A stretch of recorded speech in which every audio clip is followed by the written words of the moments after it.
তালিকা থেকে প্রকৃত হিতাধিকারীদের নাম কর্তন করায় চোটে লাল হলেন বিএসওয়াইএফ এর কেন্দ্রীয় কমিটির সভাপতি আলী হোসেন মীরা। এই উপলক্ষে আজ তিনি হাইলাকান্দির রতনপুর রোডস্থিত বাঙালি যুব ছাত্র ফোরামের কার্যালয়ে আয়োজিত এক সাংবাদিক সম্মেলনে জানান যে বর্তমানে রাজ্যের বিজেপি সরকার প্রত্যেক বুথ কমিটির মধ্যে আলাদা কমিটি বানিয়ে সেই কমিটির দ্বারা তদন্ত করে অরুণোদয় প্রকল্পের প্রকৃত হিতাধিকারীদের নাম কর্তন করে দেওয়া হচ্ছে। এতে গরিব দুঃখী দিন দরিদ্র মানুষেরা সরকারি অরুণোদয় প্রকল্পের সুবিধা থেকে বঞ্চিত হচ্ছেন, যাহা কোনো অবস্থায় মেনে নেওয়া যায় না।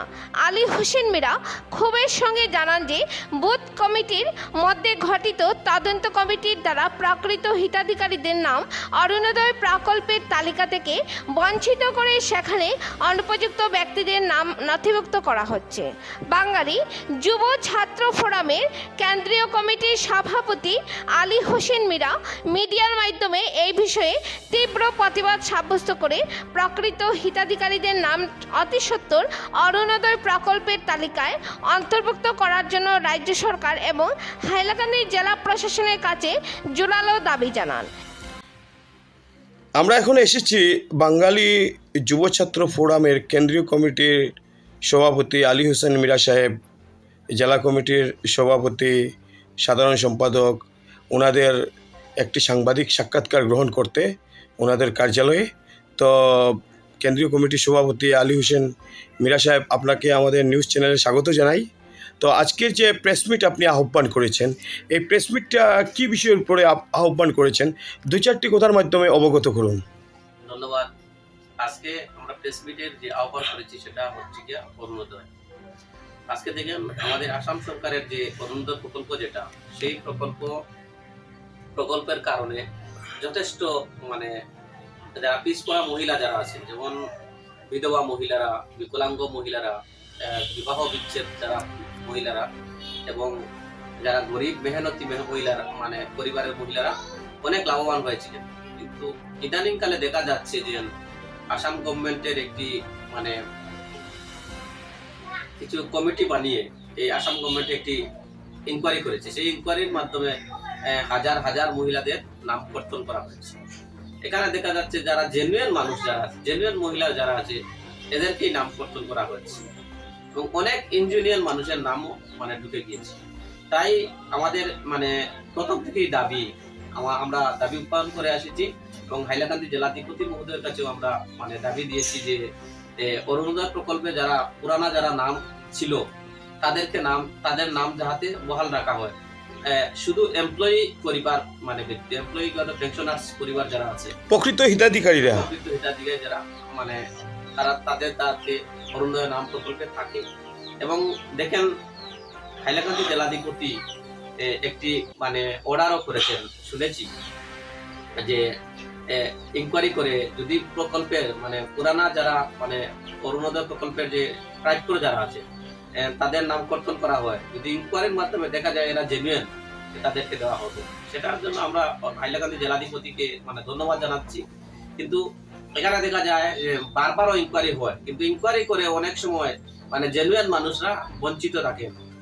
তাদের পিছনে একটি সিন্ডিকেট টিম থাকে, যাতে সেই সিন্ডিকেট টিমকে দূরে রেখে যারা গভর্নমেন্ট এমপ্লয়িরা যারা আছেন, যেমন জিপি সেক্রেটারিরা আছেন, আরো বিভিন্ন গভর্নমেন্টের যাদেরকে ইনকোয়ারির দায়িত্ব দেওয়া হয়েছে, তারা যাতে সৎভাবে এবং প্রকৃত হিতাধিকারী যারা আছে তাদের নাম যাতে কর্তন না করা হয়, সেটার দিকে লক্ষ্য রাখার জন্য আমি আহ্বান করছি।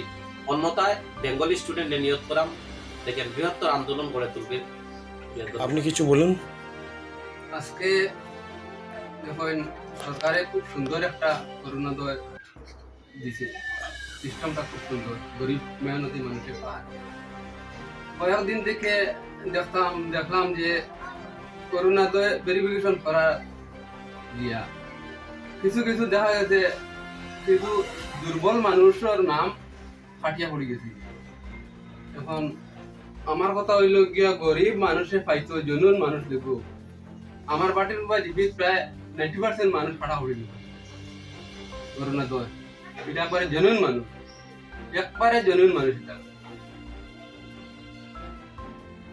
তো আপনি খাটা পড়ি যাওয়া এখন আপনি সরকারের কাছে প্রশাসনের কাছে আপনার দাবিটা কিতা?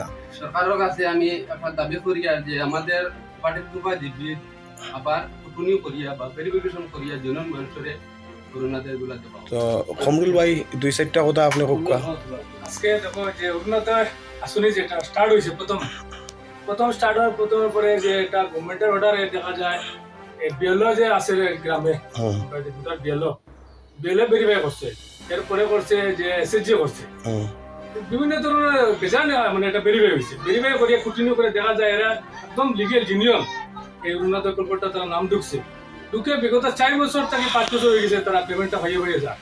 হঠাৎ করিয়া গভর্নমেন্টে একটা অর্ডার দিছে যে প্রত্যেক গ্রুপও কমিটি গঠন করিয়া বিজেপির লাইনে আর কি এটা সংগঠন জল লাইনে মানে বুথ কমিটি যে আছে বিজেপির তারার লাইনে এটা কমিটি গঠন করিয়া তারা ইনকোয়ারি করিয়া নতুন পুরান এখন লোকে মিলাইয়া তারা এটা মানে ইনকোয়ারি করে দিত। তখন দেখা যায় মানে পুরান যতটা হাঁটা হয়েছে সবটা জিনিয়ন হাঁটা হয়েছে। আগে যখন ভেরিফাই যেটা করলে এটা কিতা সব আনলিগেল করছে নি ভেরিফাইটা। আমার একটা প্রশ্ন হইলো 4 বছর আগে একবার 2বার ভেরিফাই হয়েছে না, এটা গভর্নমেন্টে মানে ইনকোয়ারি করলে দেখবো তো আগে যারা মাস্টারে ভেরিফাই করছে, এসএসজি ভেরিফাই করছে, এর বাদে অঙ্গনবাড়ি এরা ভেরিফাই করছে, 10টা বার ভেরিফাই করার পরেও যদি না পারে উন্নত প্রকল্পটা থেকে মানুষ বঞ্চিত হয়। আসাম সরকারে বারবার কেন ভেরিফাই এটা ভুল ভেরিফাই হয়নি। এখন আমি ওটা ওই আমি দাবি রাখছি সুন্দর করে ভেরিফাই করে আমরা এই এরা নাম অন্তর্ভুক্ত করার লাগে আমি দাবি রাখছি। আমার কর্মসূত্র থেকে আমি ডিসিশনটা হইয়া যে সুন্দর করে তাই এটা দেখার লাগিয়া আমি মতো বিশ্ব সমাজ এটা সুন্দর করে দেখা লাগে। ধন্যবাদ।